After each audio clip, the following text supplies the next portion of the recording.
Hello guys, स्वागत है आप सभी का आपके अपने YouTube channel cheese from basics में। और आज हम लेके आए हैं हमारा इंडियन ज्योग्राफी में तटीय मैदान एवं द्वीप समूह। तो इंडियन ज्योग्राफी में हमारे भारत के भूगोल में भारत के भौतिक विभाजन की बात चल रही है। और भारत के भौतिक विभाजन को अगर देखा जाए, चार प्रकार से भारत को विभाजित किया गया था। पहला हमारा पर्वत था। दूसरा हमने उसके बाद देखे उत्तर का विशाल मैदान। तीसरा अगर देखा जाए हमारा प्रायद्वीपीय पठार। अब उसी में हमारा फोर्थ आता है अगला, अगर देखा जाए तटीय मैदान एवं द्वीप समूह। अब भारत है तो भारत के दोनों तरफ अगर देखा जाए तटीय मैदान है। इधर पूर्वी तटीय मैदान है और इधर पश्चिमी तटीय मैदान है। अब पूर्वी तटीय मैदान यहाँ पर हमारा सूरत पड़ता है। सूरत के बाद अगर देखा जाए दमन है। दमन के बाद अगर देखा जाए गोवा है। और गोवा के बाद यहाँ पर कर्नाटक में मैंगलोर है। और लास्ट पॉइंट हमारा कन्याकुमारी है। तो गुजरात, सौराष्ट्र या काठियावाड़ के मैदान को सूरत से दमन तक बताया जाता है। कोंकण का मैदान दमन से गोवा तक। कर्नाटक का मैदान या कन्नड़ तट गोवा से मैंगलोर तक। मालाबार तट मैंगलोर से कन्याकुमारी तक। तो ये इंपॉर्टेंट है, ये है हमारे पश्चिमी तटीय मैदान। और अगर हम इनकी बात करें, ये सभी अगर देखा कौन से सागर से लगते हैं, तो ये सब अगर देखा जाए तो अरब सागर से लगते हैं। और ये इम्पॉर्टेंट है क्योंकि पैट के एग्ज़ाम में जो क्वेश्चन आया था उसमें ये पूछा गया था कि पूर्वी तटीय मैदान पर अगर देखा जाए सबसे ज़्यादा उत्तरी मैदान कौन सा है। तो उत्तरी, अब यानी पूर्वी अगर देखा जाए पश्चिमी तट पर अगर हम देखें तो पश्चिमी तट पर भी सबसे उत्तरी कौन सा होगा, गुजरात का। तो इस टाइप के क्वेश्चन यहाँ पे देखने को मिलते हैं, तो ये इंपॉर्टेंट है, तो ये ध्यान रखिए। नेक्स्ट हमारे आते हैं पूर्वी तटीय। इसी में पूर्वी तटीय में अगर हम बात करें तो पूर्वी तटीय मैदान यानी ईस्ट की तरफ हमारी एक नदी है स्वर्ण रेखा नदी, फिर है महानदी, उसके बाद हमारी है यहाँ पे कृष्णा नदी, और लास्ट पॉइंट अभी हमारा वही चलेगा कन्याकुमारी। अब स्वर्ण रेखा नदी से लेकर महानदी के तट को उत्कल का तट बोला जाता है। महानदी से लेकर कृष्णा नदी के तट को उत्तरी सरकार का तट कहा जाता है। कृष्णा नदी से कन्याकुमारी को कोरोमंडल तट कहा जाता है। अब यहीं पर कुछ हमारे फेमस डेल्टा हैं, जैसे महानदी डेल्टा उड़ीसा में स्थित है, गोदावरी डेल्टा आंध्र प्रदेश में है, कृष्णा डेल्टा आंध्र प्रदेश में है, और कावेरी डेल्टा तमिलनाडु में। तो ये कुछ डेल्टा हैं जो आपको ध्यान रखना है। नेक्स्ट है हमारा अगला द्वीप समूह। अब द्वीप समूह की अगर हम बात करें तो हमारे यहाँ जो द्वीप मिलते हैं, तो हमारे यहाँ द्वीप अगर देखा जाए एक तो मिलते हैं बंगाल की खाड़ी में और एक मिलते हैं अरब सागर में। उसके अलावा कुछ और हमारे अन्य द्वीप मिलते हैं जो नदी वगैरह में या फिर सागरों में अकेले हैं। तो इसी में हमारा पहला आता है अंडमान निकोबार द्वीप समूह। तो अंडमान निकोबार द्वीप समूह में लगभग कितने 572 छोटे बड़े द्वीप हैं। कोको स्ट्रेट अंडमान निकोबार के लैंडफॉल द्वीप को म्यांमार के कोको द्वीप से अलग करती है।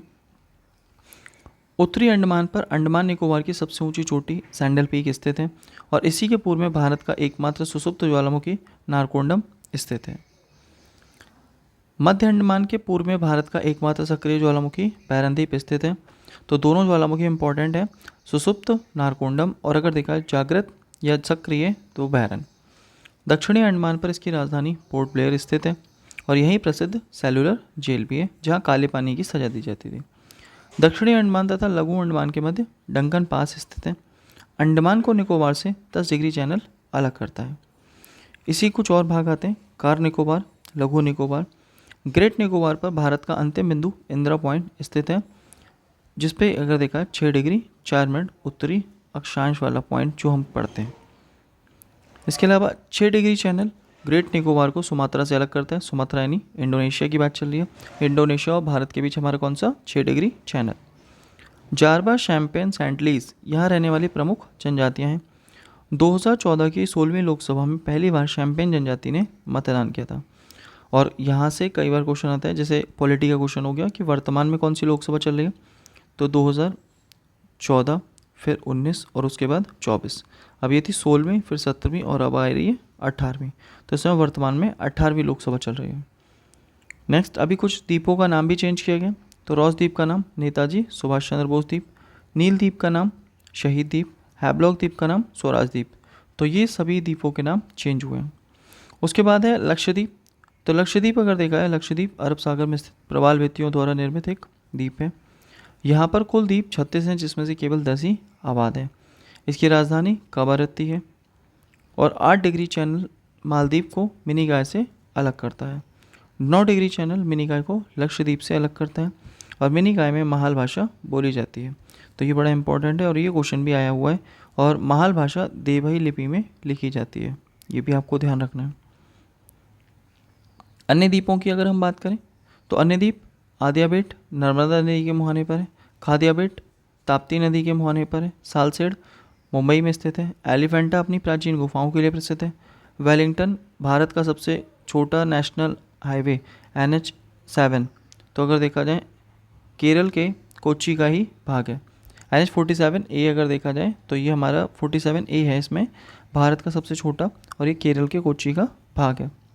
तो ये जितने भी द्वीप हैं ये तो सारे आपके स्थित हैं अरब सागर में, तो ये अरब सागर में याद रखना। अब बाकी आगे आते हैं हमारे न्यू मोरे भारत और बांग्लादेश के बीच विवादित है। APJ अब्दुल कलाम या व्हीलर या बालासोर, यहाँ मिसाइलों की टेस्टिंग होती है और missile man APJ Abdul Kalam के नाम पर ही इसका नाम पड़ गया APJ अब्दुल कलाम, या व्हीलर या फिर बालासोर इसका पुराना नाम है। श्रीहरिकोटा सतीश धवन अंतरिक्ष केंद्र स्थित है और ये आंध्र प्रदेश की पुलिगढ़ झील में स्थित है। पंबन द्वीप मन्नार की खाड़ी में स्थित है और यहाँ रामेश्वरम मंदिर स्थित है। श्रीरंगपट्टनम ये तो हमारा नदी द्वीप है। तो ये जितने न्यू मोरे से लेकर अगर देखा है पंबन तक अगर हैं तो ये सारे आपके स्थित हैं बंगाल की खाड़ी में, तो ये इंपॉर्टेंट है। अब ये कुछ हमारे नदी द्वीप हैं। श्रीरंगपट्टनम कावेरी नदी में टीपू सुल्तान की राजधानी था। माजुली द्वीप अपनी जैव विविधता के लिए फेमस है, ब्रह्मपुत्र नदी में है और अगर देखा असम में अभी जिला घोषित किया गया, इतना बड़ा द्वीप है। साधु बेट द्वीप नर्मदा नदी में स्थित है और यहाँ अगर देखा जाए statue of unity Sardar Vallabh भाई पटेल की प्रतिमा स्थित है। तो ये हमारे कुछ हो गए नदी द्वीप। तो ये थे गाइस हमारे द्वीप। तो इसी में ये हमारा जो पोर्शन था तटीय मैदान और द्वीप समूह का, ये कंप्लीट हो गया। तो यहाँ से भी कई बार क्वेश्चन देखने को मिलते हैं, तो इस वीडियो को ध्यान से देखिए और इसके शॉर्ट नोट्स बना लीजिए। बाकी हमारा नेक्स्ट वीडियो में हम बात करेंगे भारत की नदियों का अपवाह तंत्र, तो इसे हम समझेंगे। और गाइस अगर ये वीडियो अच्छी लगी हो तो प्लीज़ वीडियो को लाइक करें, शेयर करें और चैनल को सब्सक्राइब करें। Thank you guys, thanks for watching.